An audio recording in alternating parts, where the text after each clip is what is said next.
समर्थ सगळ्यांना. कसे आहेत सगळे? मस्त मजेतच असाल तर मी सोनाली पीसी ब्लॉगमध्ये तुमचं स्वागत आहे.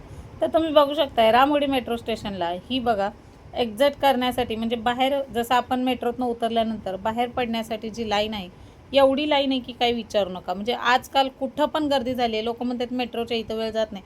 ऑलरेडी मेट्रो स्टेशनला वेळ जातोच खरं तर. तिकीट काढायला, बॅग चेकिंग करायला, पुन्हा ते एंट्री करायला, परत वरती चढायला, खाली उतरायला, ह्या लिफ्टनी त्या लिफ्टनी, आणि नंतर ही अशी गर्दी एवढी. आज ही पहिल्यांदा एवढी गर्दी बघितली. आणि नंतर मग आल्यानंतर शुक्रवार होता, तरी शुक्रवारची माझी कुंचन सेवा वगैरे झालेली आहे. खूप उशीर झाला होता, पण उशीर झाला तरी पण मी कुंचन सेवा चुकवत नाही. कारण कुंचन सेवा करायल्यापासून काय फरक पडला आणि काय नाही ते माझं मला माहिती.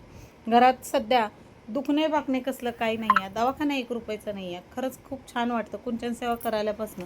खूप प्रचिती आहे. म्हणून तर शीतलताई श्री स्वामी आर्टला खरंच मनापासून आभार मानते मी त्यांचे. कारण त्यांच्या ह्या छोट्याशा सेवेतनं सगळ्यांच्या घरांनी सुखशांती नांदत आहे त्यांच्यामुळं. आणि तसंच झालेलं आहे. आणि मग काही तर आपले स्वामी समर्थांना फुलं वगैरे वाहिले, मस्त धूप लावलं, उदबत्ती लावली आणि दिवा लावून घेतला. संध्याकाळी ही पूजा 9 वाजता केलेली आहे. उशीर का होईना पण पूजा करायची, खंड पडू द्यायचा नाही. बाय चान्स एमर्जन्सी असेल, काहीतरी कामानिमित्तच खंड पडला तर, पण रेग्युलर ही पूजा करायची. मी शक्यतो मंगळवार, शुक्रवार, पौर्णिमा अजिबात चुकवत नाही. होता होईल तेवढं पूजा करण्याचा प्रयत्न करते. मग काय, संध्याकाळी उशीर झाल्यामुळं साहेबांसाठी सोयाबीनची भाजी केली आणि त्यांनी इथं अमूलची क्रीम टाकून ह्या भाजीमध्ये खायचा प्रकार चालू केला.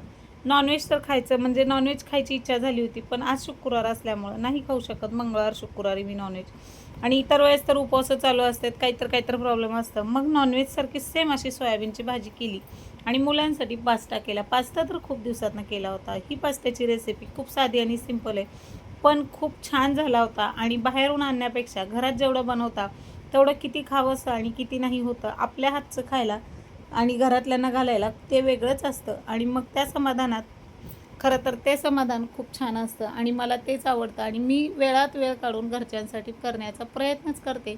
आणि मग काय, हे बघा पास्ता मस्त असा झालेला आहे. याच्यामध्ये पण अमूलची क्रीम वगैरे टाकून छान असा पास्ता केला होता. पास्ता मसाला टाकून साधा सिंपल केला होता, पण टेस्ट खूप छान होती त्याला.